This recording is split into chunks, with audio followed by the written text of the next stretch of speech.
imeharibiwa. Hakuna mali ya serikali iliyoharibiwa. Hakuna mwananchi pamoja na kukamata ambaye labda kwamba pamoja na kukamata lakini hakuna aliweza kuumizwa. Wote tuliwatia bila masharti. Tulibaki na wale ambao tuna ushahidi nao. Lakini pia tunao wawili ambao tunawashikilia kwa kosa la kujihusisha na kuhamasisha watu kujiingiza kwenye mitandao ya kijamii, ambao pia baada ya utaratibu za kisheria zikamilika, sheria itachukua mkondo wake. Hao wengi katika hao tisa hao ni walikuwa wanajihusisha na swala la uchomaji wa matairi. Wawili ni wale ambao tulikuwa na ushahidi kwa sababu ya kuhamasisha kwenye mitandao ya kijamii.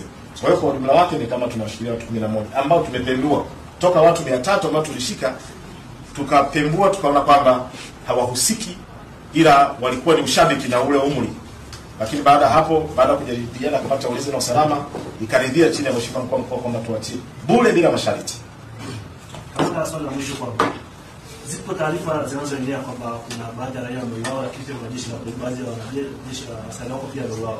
Labda tupate ukweli kwa kwenye haya. Hizo ni propaganda ambazo kwa kweli ni moja wapo watu ambao tukiwapata tutawachukulia hatua. Hakuna askari wa jeshi la polisi mkoa wa Kilimanjaro, wala hata kurushiwa jiwe hakuna. Hakuna mwananchi mkoa wa Kilimanjaro ambaye ameuliwa. Bahati nzuri hospitali zipo, mnaweza mkaenda. Na nyinyi si watu wa ndugu, hakuna mtu aliyepita au akaja jeshi la polisi kusema hajamuona ndugu yake.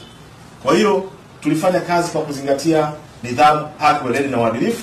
Ndio ile tufanye kazi kwa weledi mkubwa. Lakini mshukuru sana mkuu wa jeshi la polisi Tanzania pamoja na kamishna wa operation na mafunzo afande Sipia Awadi kwa jinsi ambavyo walikuwa wakitupa training, wakitupa mafunzo na wakati mwingine kutupa maelekezo moja kwa moja.